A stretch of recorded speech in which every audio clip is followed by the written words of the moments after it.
So we're teaching her to get back from doors. It's a safety concern, and we want to make sure that she is very safe, especially when there's traffic on the other side of the door, which there is a good distance from here at Dreamy Dogs. So what I'm going to do is I'm going to use my body language to tell her to get back, yes. And then when she does that, I'm going to reward her. I'm going to throw the food to her because I don't need her to come up.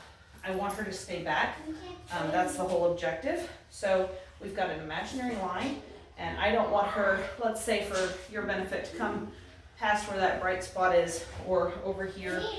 You can see where there's almost a line of sunlight coming in through the windows. You could go so far as to put painter's tape on the floor, if that helps you. So I want her to know that when I touch the handle, that still doesn't mean that she can come over too close to the door. Yes. And I'm going to mark and reward any time that she does what I need her to do. So right now, she's in our line. We got one little paw there, and I don't have to be super strict about this, but what I do want is I don't want her to think that she can get up or move forward anytime, yes, that I touch that door. We're gonna work in little increments. I'm going to start off with, I make noise with the door, I move the door handle a little bit because that gets her very excited. And not every dog will react to that. Some dogs don't react until the door is actually open. So she moved forward there. I should have rewarded before that. Yes. Yes, right there.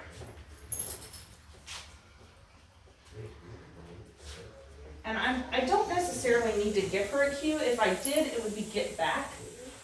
But I would like for the fact that I touched the door, yes, that's so nice, to indicate that she should get back and move away from the door. So I'm going to ask her again.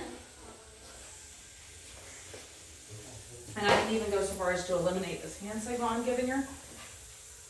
I'm okay with the fact that she's over the line because she's indicated, yes, that she's going to be still, right? I really want her a little farther back.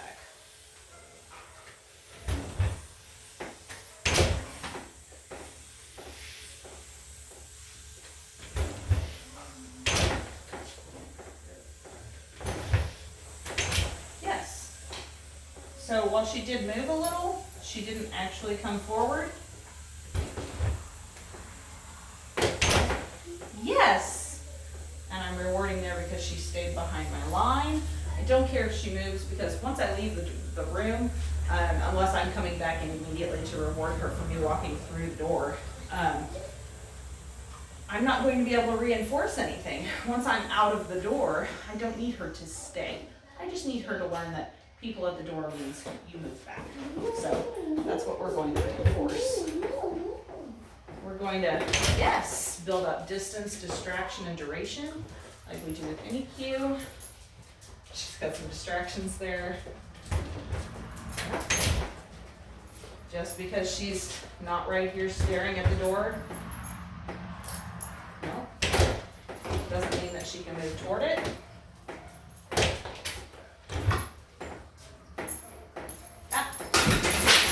Now she's jumped over a baby gate to leave because there was another distraction.